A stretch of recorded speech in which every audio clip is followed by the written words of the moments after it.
Hello hall I'm சாரா. இந்த வீடியோவில் puff sleeve வந்து எப்படி தைக்கிறதுன்னு பார்க்கலாம். இந்த டிசைன் தான் வந்து நான் இப்போ தைச்சு ஃபினிஷ் பண்ணி உங்களுக்கு காட்ட போகிறேன். இது வந்து ஒரு ஸ்லீவ் வந்து நான் ஆல்ரெடி தைச்சு எடுத்து வச்சுருக்கேன். ரொம்ப ஹெவி பஃபோட இல்லை, நார்மலாக இருக்க பஃப் தான். ரொம்ப தூக்கிட்டெல்லாம் இருக்காது, நார்மல். போட்டால் நம்ம கை தூக்கும்போது லைட்டாக ஒரு பஃப் ஒன்று க்ரியேட் ஆகும், இல்லைனா இப்படி இருக்கும் ப்ளைனாக. இது வந்து 2 லேஸ் வச்சுருக்கேன்.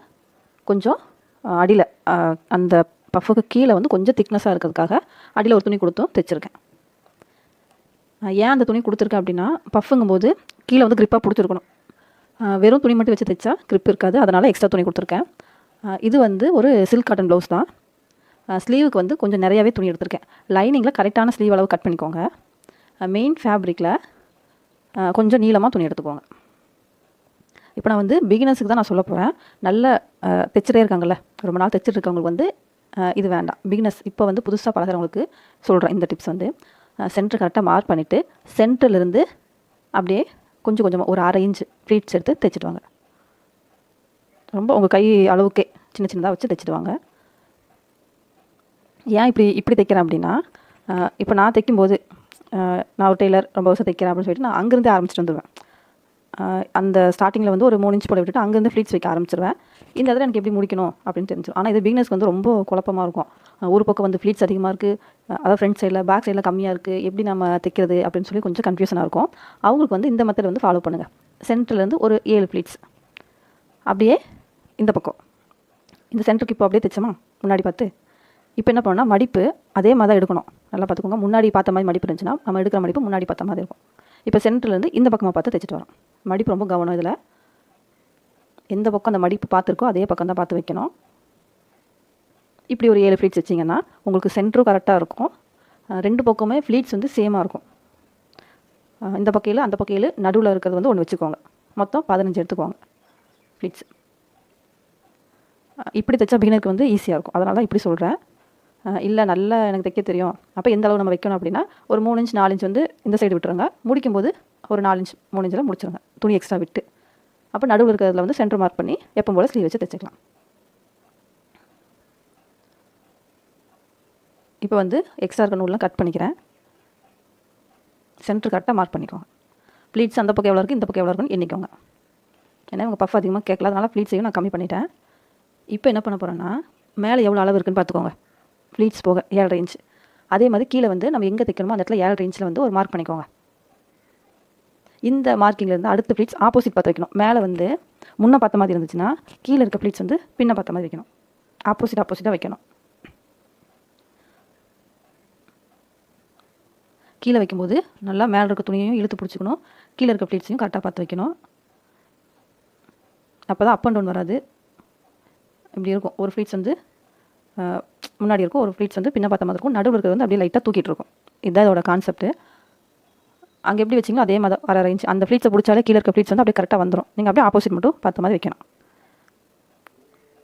ரொம்ப ஈஸி தான், ரொம்ப கஷ்டம்லாம் கிடையாது. ஸ்லீவுக்கு எக்ஸ்ட்ரா வைப்பீங்கல்ல, இப்போ நார்மல் ஸ்லீவோட எக்ஸ்ட்ரா இந்த மாதிரி டிசைனாக ஏதாவது க்ரியேட்டிவாக வைக்கணும் அப்படின்னா 50 ரூபா சார்ஜ் ப்ளஸ் பண்ணிக்கோங்க.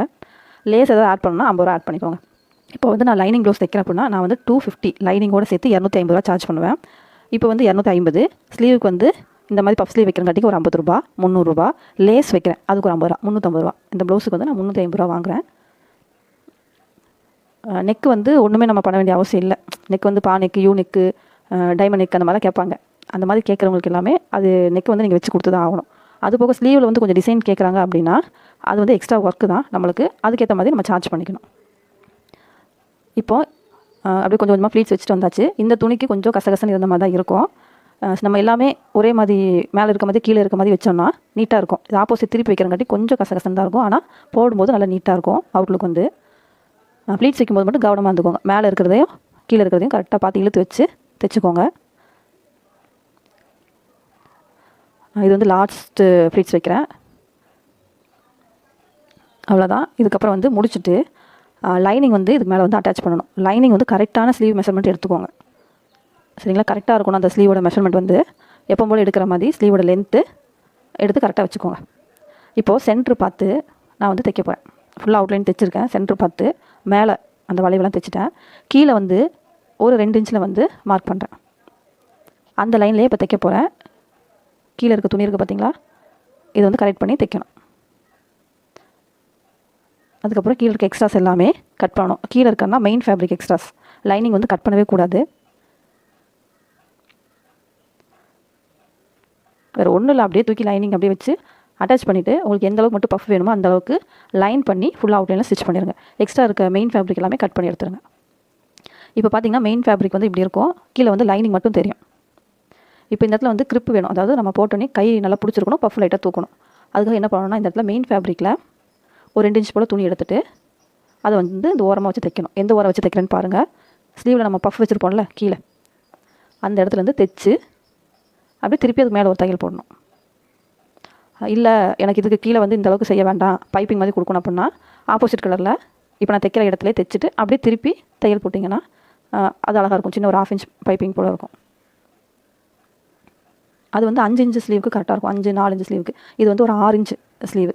அதனால் நம்ம கொஞ்சம் எக்ஸ்ட்ரா வந்து கீழே துணி கொடுத்தோம்னா க்ரிப்பாக இருக்கும். அதுக்காக பஃப் வந்து இதோடய முடிஞ்சுது. இப்போ லைனிங்கோட ஓரத்துலையும் நான் வந்து தைக்க போகிறேன். தைச்சிட்டு எக்ஸ்ட்ராஸ்லாம் கட் பண்ண போகிறேன். நீங்கள் இதை வந்து அப்படியே விட்டுட்டீங்க, 2 துணியோட அப்படியே ஒரு ஃபோல்டு பண்ணி மடக்கி அடிக்கிறீங்க அப்படின்னா பஃப்புக்கு கீழே, அதாவது சென்டர் இருக்குல்ல, ஸ்லீவோட சென்டர் வந்து லைட்டாக தூக்கிடும். அப்படி தூக்காமல் இருக்கிறதுக்கு தான் நான் இந்த டிப்ஸ் வந்து சொல்கிறேன். கொஞ்சம் ஒர்க் கஷ்டம்தான், இருந்தாலும் அவுட்லுக் வந்து ரொம்ப சூப்பராக கிடைக்கும் இதில். இப்போ கீழே இருக்க எக்ஸ்ட்ராஸ் எல்லாமே கட் பண்ணி எடுத்துடலாம். நல்லா பார்த்துக்கோங்க, லைனிங்கில் நான் ஒரு கட் கூட பண்ணியிருக்க மாட்டேன். எல்லாமே மெயின் ஃபேப்ரிக் தான். ஏன்னா லைனிங் தான் நம்மளுக்கு பேஸ். லைனிங் வச்சு தான் நம்ம வந்து அந்த ஸ்லீவை நம்ம கம்ப்ளீட் பண்ண போகிறோம். இப்போது கீழே இருக்குது பார்த்தீங்களா, அந்த இடத்துல ஒரு 1.5 இன்ச் 2 இன்ச் விட்டு வந்த துணியை ஒரு பக்கம் அடிச்சிருப்பேன். முதுகு பீஸ்க்கெலாம் கொடுக்கணும்னு சொல்லுவேன். இந்த பீஸை இதை வந்து கையில் கொடுக்குறேன். இந்த இடத்துல அடித்து திருப்பி ஹெம்மிங் பண்ணணும். இந்த இடத்துல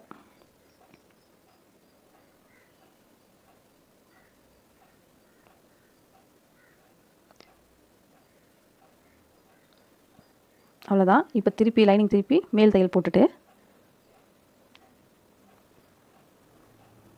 இந்த லைனிங் இந்த எக்ஸ்ட்ரா துணி வச்சுருக்கலாம் அப்படியே உள்ளே திருப்பி ஹெம்மிங் பண்ணிட வேண்டியதான்.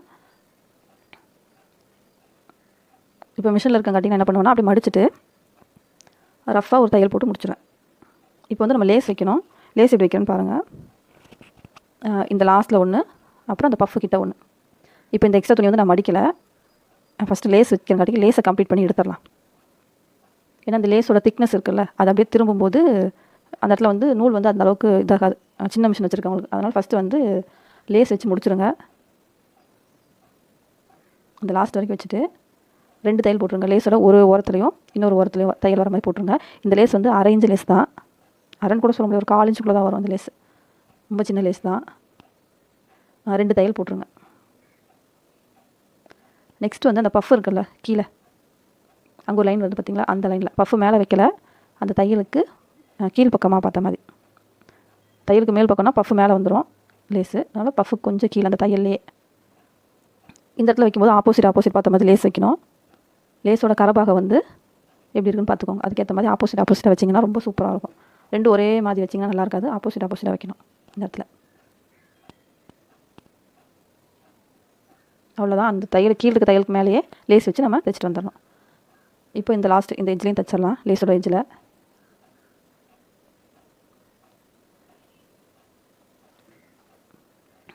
இப்போ பார்த்தா உங்களுக்கு தெரியும், லைனிங் சைடில் ஒரு பிசர் கூட இருக்காது. இப்போ கீழே எக்ஸ்ட்ரா நமக்கு துணி கொடுத்தல, அதை அப்படியே மடித்து உள் பக்கமாக மடித்து ஒரு ரஃப் தையல், கொஞ்சம் பெரிய தையலாக வச்சு நான் போடுறேன். எதுக்குன்னா இந்த இடத்துல ஹெம்மிங் பண்ணிடுவேன். ஹெம்மிங் பண்ணால் இந்த பீஸ் வந்து உள்ளே இருக்கும், வெளியே தெரியாது, தையலும் வெளியே தெரியாது. அவ்வளோதான், ஸ்லீவ் வந்து ஃபினிஷ் ஆயிடுச்சு. நீங்களும் ட்ரை பண்ணி பாருங்கள். இது வந்து ரொம்ப பெரிய பஃப்லாம் இல்லை, ரொம்ப சிம்பிளாக இருக்க பஃப் தான். எது வந்து ஃப்ரண்ட் சைடு நல்லா மார்க் பண்ணிக்கோங்க. ஃப்ரண்ட்டோட சைடில் லைட்டாக சின்னதாக ஒரு நாட்ச் பண்ணிக்கோங்க. சென்டர்லேயும் சின்னதாக ஒரு நாட்ச் கட் மாதிரி கொடுத்துக்கோங்க. 2 ஸ்லீவ் தைச்சதுக்கப்புறம் ஆப்போசிட் கரெக்டாக இருக்கான்னு வச்சு பார்த்துக்கோங்க. அவ்வளோதான், பஃப் ஸ்லீவ் வந்து ரெடி ஆயிடுச்சு. நீங்களும் ட்ரை பண்ணி பாருங்கள்.